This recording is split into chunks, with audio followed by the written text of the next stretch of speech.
Today's recipe, we are going to create something from my childhood with a modern twist.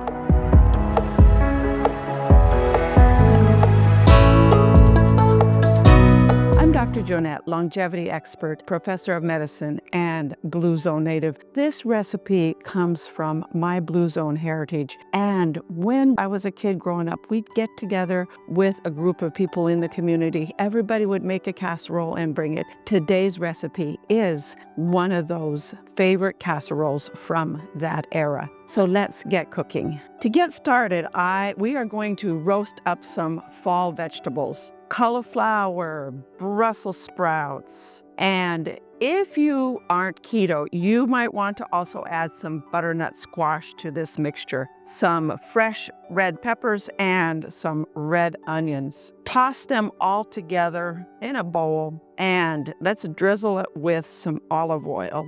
Olive oil is one of those healthy oils that is high in omega-3 fatty acids, low in omega-6 fatty acids, and good for your brain as well as your body. Your brain needs lots of omega-3 to keep it healthy and to keep its membranes and all of the parts inside of your brain healthy and working and functioning. So we're tossing it with a little olive oil. I like to add a little pepper to it, and we're gonna double fist it here with some salt and pepper. Mix that all up, and that oven, I've got my oven turned up to 425. This is going on a parchment lined roasting pan, and these are going right into the oven to roast for about 15 minutes. We don't want to get them all the way roasted because we are going to be cooking them in the casserole, but we're going to start by it would be the equivalent of parboiling them. If you're using frozen vegetables, you would just take the frozen vegetables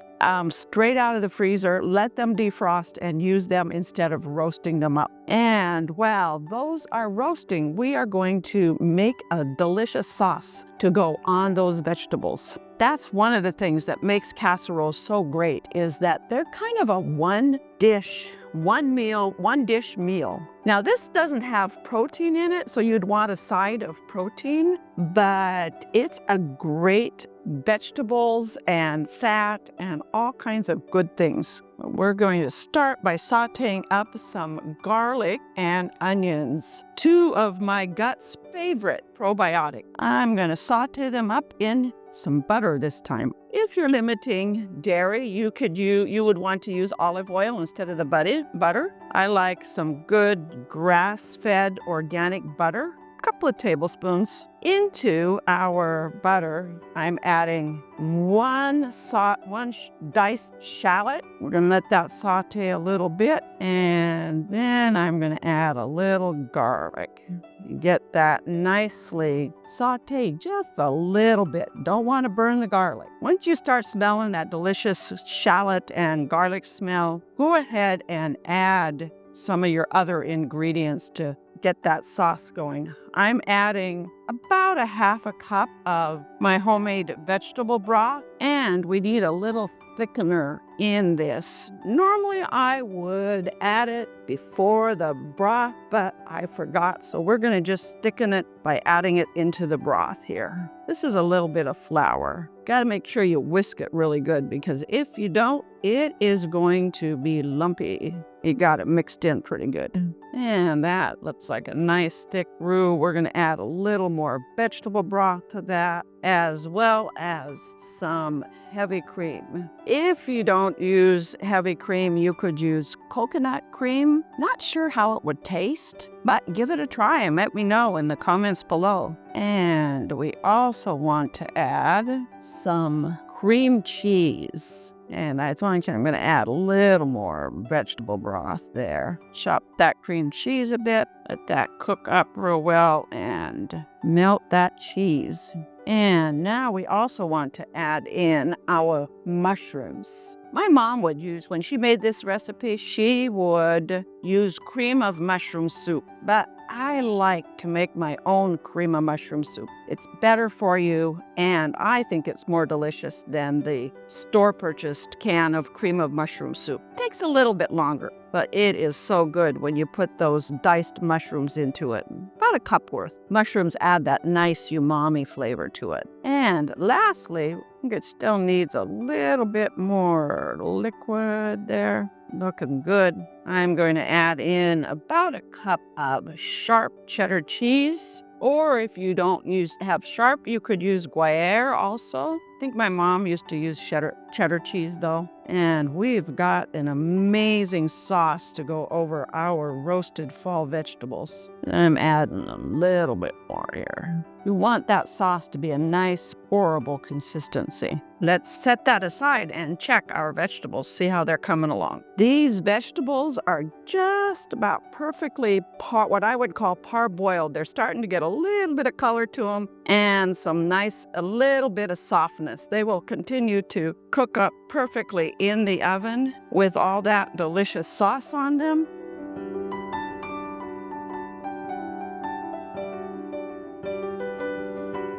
Just pour that sauce over them. We want it to just nicely coat all of those vegetables. Let's get a spatula here. Get the rest of that sauce in there. My mom used to put a little breadcrumbs on top. Today we're trying to keep it keto, so we are going to, instead of breadcrumbs, going to add a combination of some Parmesan, some pecans, and some pork panko. This is pork rind panko. You can purchase it. If you scroll down to the description below, there's a link that will take you out to purchase it, as well as the induction burner and that wonderful cast iron skillet that I use. Thank you for supporting me. When you purchase them, I get a small commission. It doesn't cost you anything extra, and it helps me continue to bring you these great, healthy, keto-friendly recipes and support my channel, so I can also continue to bring you longevity tips and information for how you can be healthier, be stronger, and live longer. So let's get that topping on our casserole. Just gonna mix the panko, the Parmesan, and the pecans. And we'll sprinkle it on top of our casserole. I may have more than I need, but we'll see. Like a nice crunchy topping to it. That smells so good. Also, the full recipe is in a link in the description below. This goes back in the oven to cook for about another 20 minutes or so. I roasted those vegetables about 20 minutes as well. You just want to get it all nice and hot and bubbly. Our casserole is nice and bubbly, brown on the top, and let's give it a try. Get a little bit of everything in there. And it is very hot. I'm going to just try a little bit here.